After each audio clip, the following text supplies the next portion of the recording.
The college campus was buzzing with the kind of energy that you can only find in a place overflowing with young dreams and ambitions. That's where I met Ethan.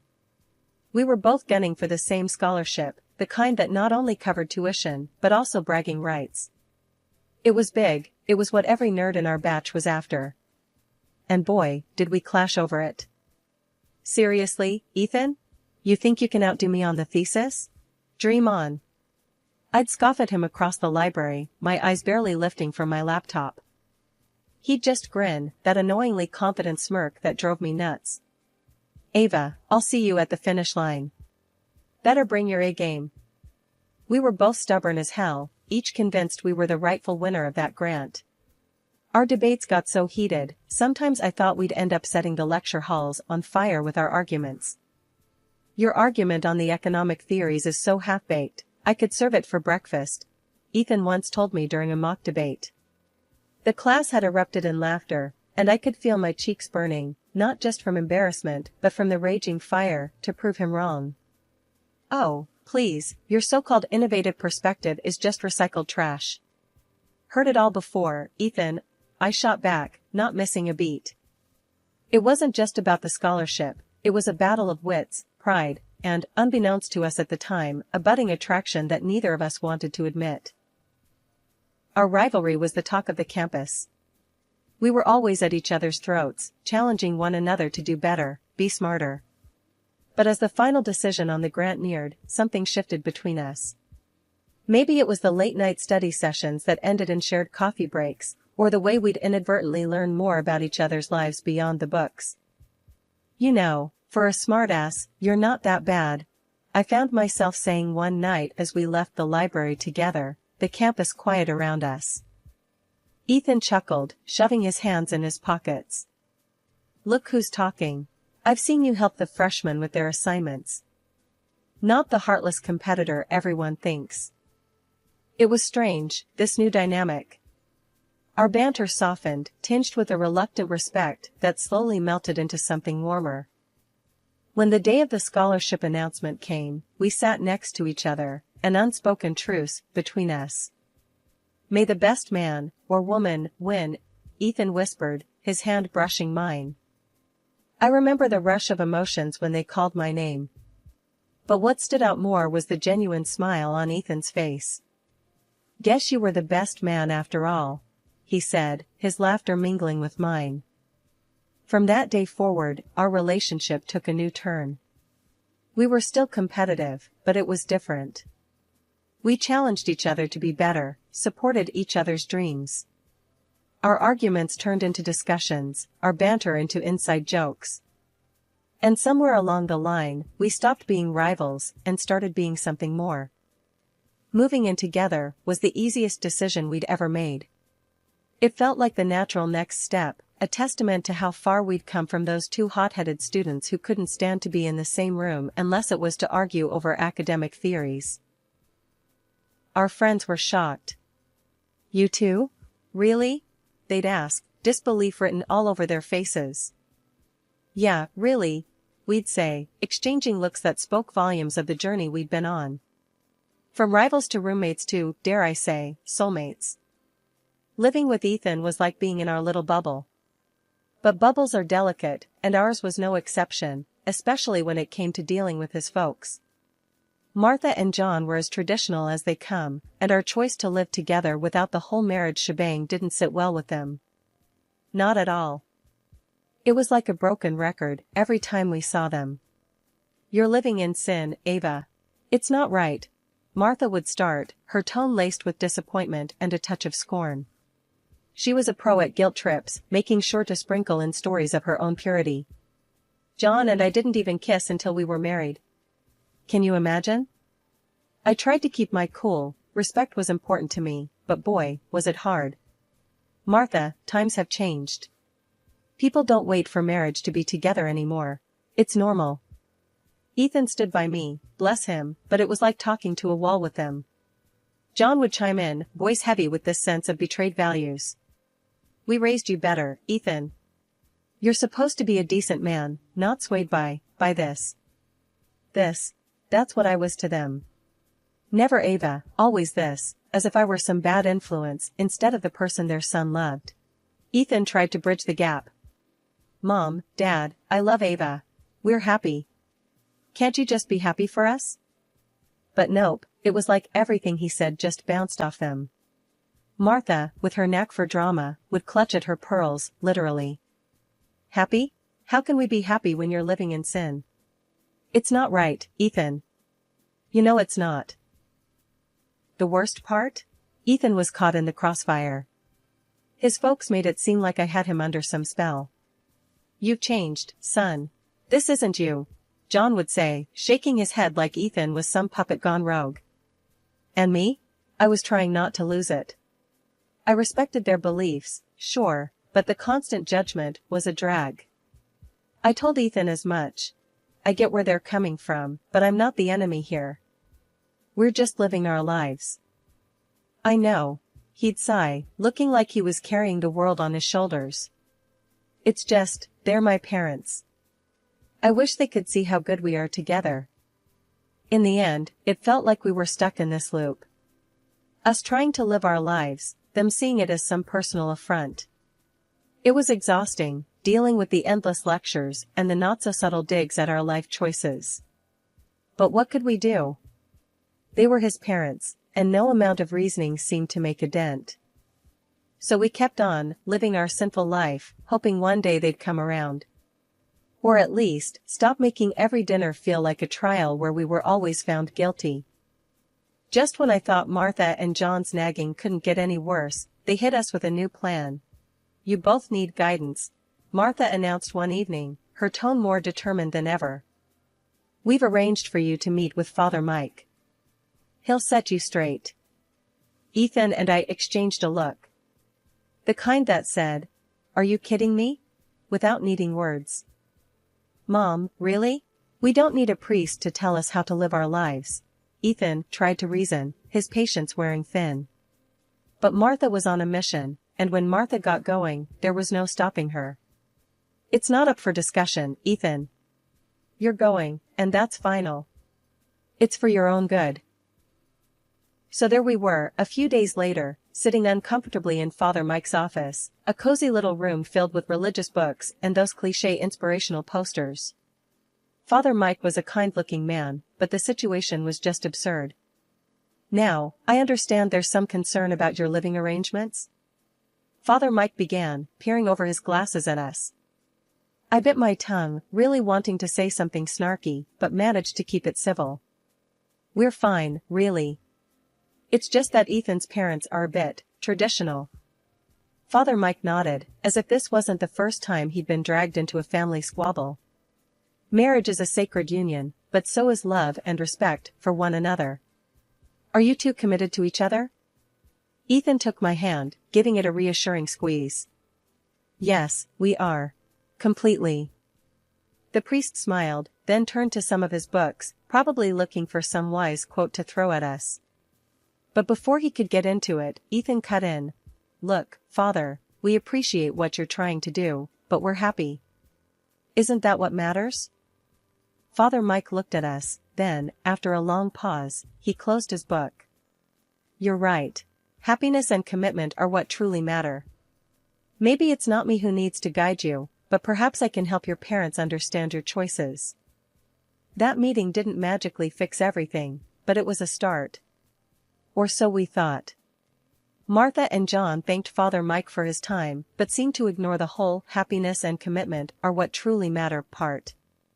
Instead, they focused on the sacred union bit. See? Even Father Mike agrees. You two need to get married, Martha insisted, completely missing the point. Ethan and I just looked at each other, the reality of the situation sinking in. No matter what we did, it seemed like his parents would never be satisfied. It was like banging our heads against a brick wall. Let's just get married and get it over with, I muttered to Ethan on our way home, half joking, but also half desperate for some peace. Ethan sighed, the weight of the world on his shoulders. I'll do anything if it means they'll finally leave us alone. Little did we know, that decision to give in would open a whole new can of worms. But at that moment, all we wanted was a break from the constant pressure. If a wedding was what it took, then so be it. The wedding was something straight out of a fairy tale, or so I thought. I pulled out all the stops to make sure it was an event that would make Martha and John happy, given their traditional views. The church was decked out in flowers, the music was solemn yet uplifting, and I was dressed in a gown that was the very definition of elegance.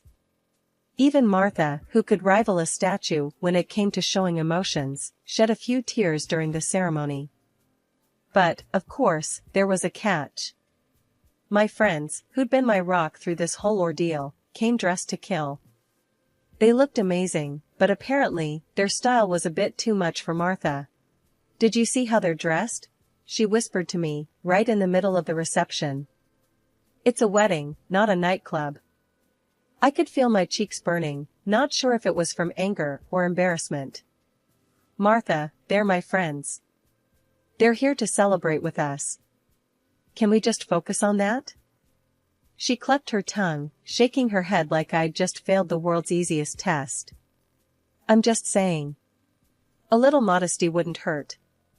After we caved and got hitched, Martha and John must have thought they snagged an all-access pass to our place. No kidding, they started popping by every single day. If you ever needed a live demo of what too much looks like, this was it. One Saturday morning, there's a knock that could wake the dead.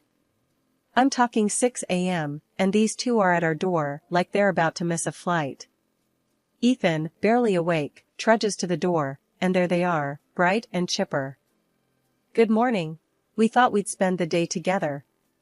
Martha chirps, pushing past Ethan like it's the most normal thing in the world. I'm in the kitchen, drowning my sorrows in coffee, when John starts critiquing my choice of breakfast. "You know, a hearty breakfast is important. Is this even food?" He's eyeballing my cereal like it's from another planet. "Eggs and bacon were fine for you, right?"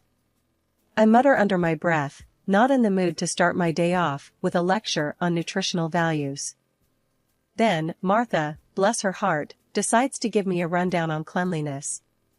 "Ava, dear, have you considered organizing your cupboards a bit more? And maybe using some coasters? Water rings on the table are such an eyesore." I'm biting my tongue so hard it's a miracle I still have it. Ethan sees me clenching my fists and jumps in. "Mom, Dad, you know, we really appreciate your visits, but maybe we could do with a bit of space?" You'd think he'd ask them to move to Mars by the looks on their faces. "Space? But we're family. We just want to be close to you too," John says, utterly baffled by the concept of personal boundaries. Martha's on the verge of tears now, playing the guilt card like a pro. "Do you not want us here? After everything we've done for you?" It's like walking on eggshells. You try to set some ground rules, and suddenly you're the villain in their soap opera. I hit my breaking point on a Thursday evening, the kind that started with the same old surprise visit from Martha and John and ended with me locking myself in the bathroom, just to get a minute of peace. "This has got to stop," I muttered to Ethan as we lay in bed, the moon casting a soft glow through our window. "Your folks are driving me nuts. It's like we're living in a reality show, but there's no escaping the cameras." Ethan, looking as worn out as I felt, let out a long sigh. "I know, babe. It's getting to me too. What do we do, though? They're my parents." But this is our home. "We can't keep living like this," I shot back, my frustration bubbling over. "We need space. Real space. Maybe we should move. Like, actually move." Ethan propped himself up on one elbow, eyeing me like I'd just suggested we join the circus. "Move? Like, pack up everything and just go?" "Why not?" I was half serious, half desperate. "Your parents can't drop by if we're not here, right?" The idea seemed radical, even to me, but the more we talked about it, the less crazy it seemed. We started to imagine a life where dinner wasn't interrupted by unannounced visits or our weekends weren't planned around avoiding his parents. "Okay, let's say we do this. Where would we go?" Ethan asked, the gears in his head turning. "I don't know. Somewhere close enough to keep our jobs but far enough that it's not just a hop, skip, and a jump for your mom and dad, I suggested, warming to the idea. The decision felt right, almost liberating. We started house hunting online, looking for a place that could be our fresh start, far away from unannounced morning visits and constant criticism.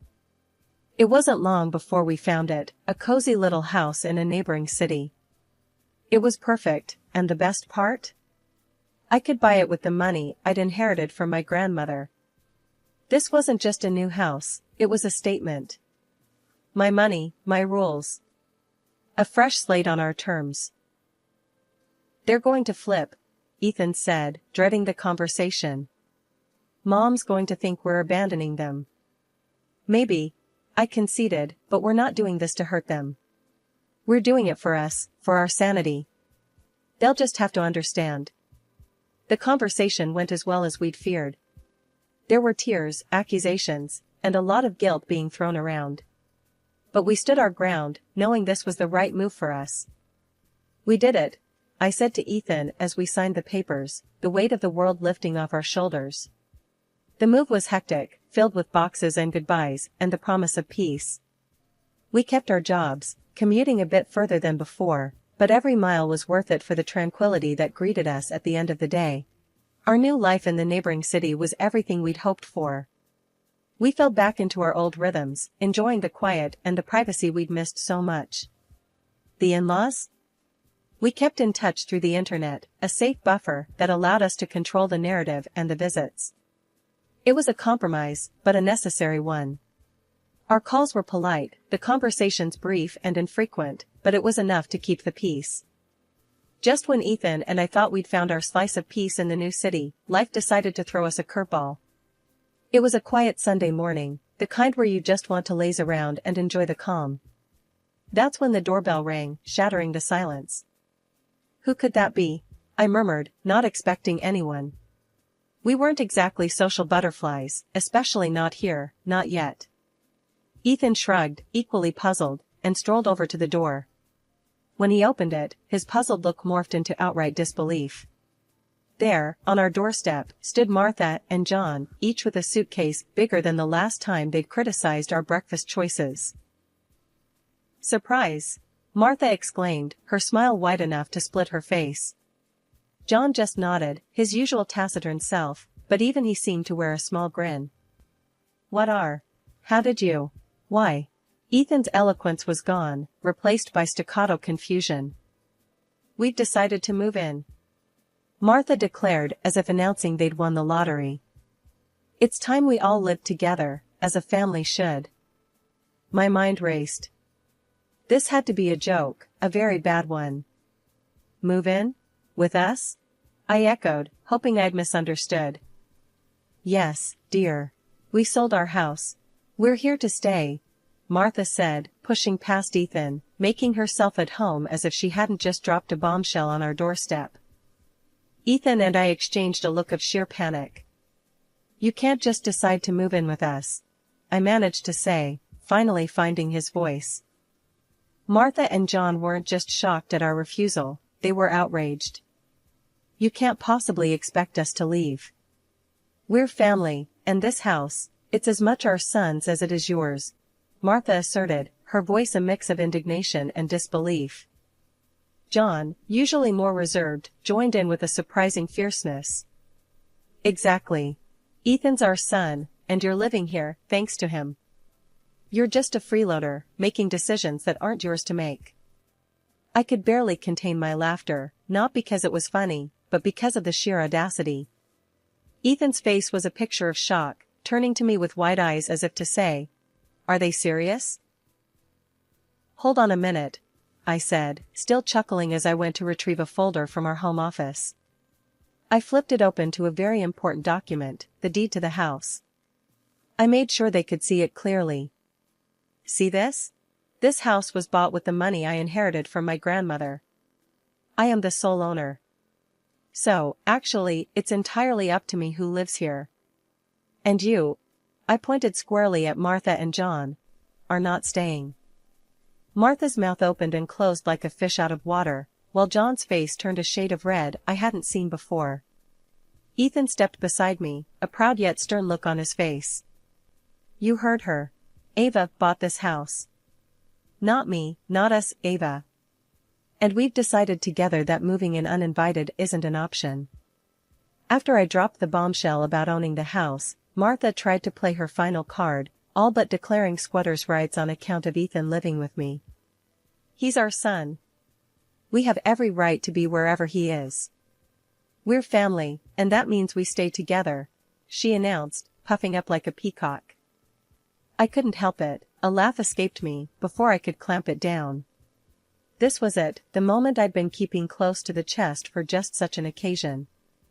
Well, here's a fun fact for you, I said, the smile on my face growing wider by the second. Ethan and I? We're not actually married. Not legally, anyway. The wedding was for show, to get you off our backs about living in sin. The look on Martha and John's faces? Priceless. Like they'd swallowed lemons whole. What do you mean not married? That whole ceremony. Martha's voice trailed off, her brain unable to compute. Yep, a ceremony without the paperwork. So, technically, you're not my in-laws. And this, I gestured around, is my house. Ethan's just living with me. My rules, my decision who stays and who goes. John's face went through 50 shades of red, anger, and embarrassment battling for dominance. You can't just, that's not how things are done. Ethan stepped up then, his tone steady but firm. Mom, Dad, I love Ava. And I'm tired, so tired, of the way you've treated us, her especially. We did what we had to live our lives on our terms. It's time you went home. Martha, not one to go down without a fight, turned her frustration into a weapon.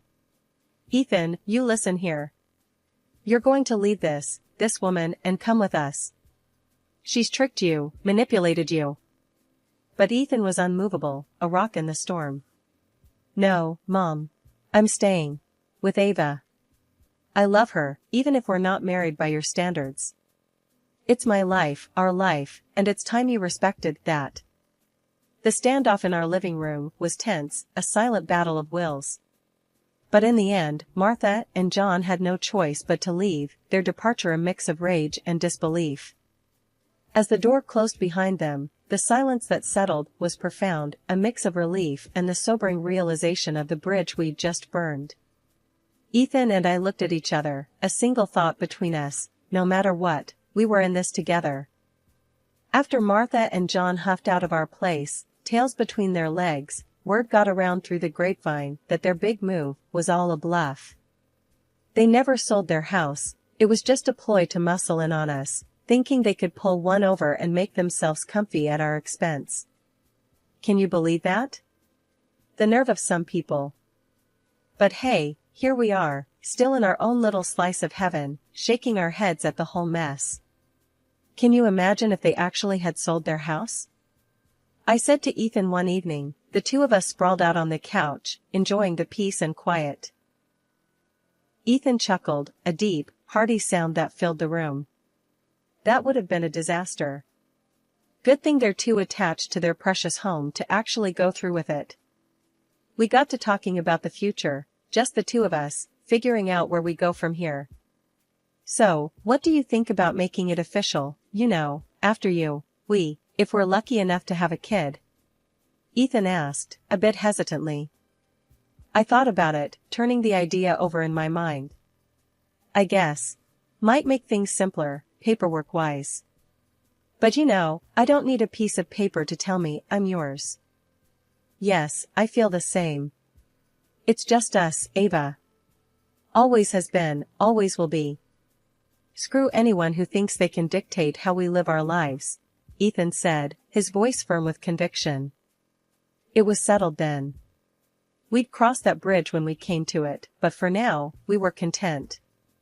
Just Ava and Ethan against the world, no legal documents needed to validate what we had. Our love was the real deal, stamps in the passports or not. And as the days turned into weeks, and the weeks into months, that feeling of us against the world only grew stronger. We were a team, and nothing, not even sneaky in-laws with their bizarre schemes, could tear us apart. As for Martha and John, well, they kept their distance. Maybe they learned their lesson, maybe not. But one thing was for sure, Ethan and I were untouchable, living our lives on our own terms, in our own time. The future looked bright from where we were sitting, a blank canvas ready to be filled with love, laughter, and maybe, just maybe, the pitter-patter of tiny feet. But until then, we were just fine, enjoying the peace, thankful for every quiet moment we had together in our little sanctuary.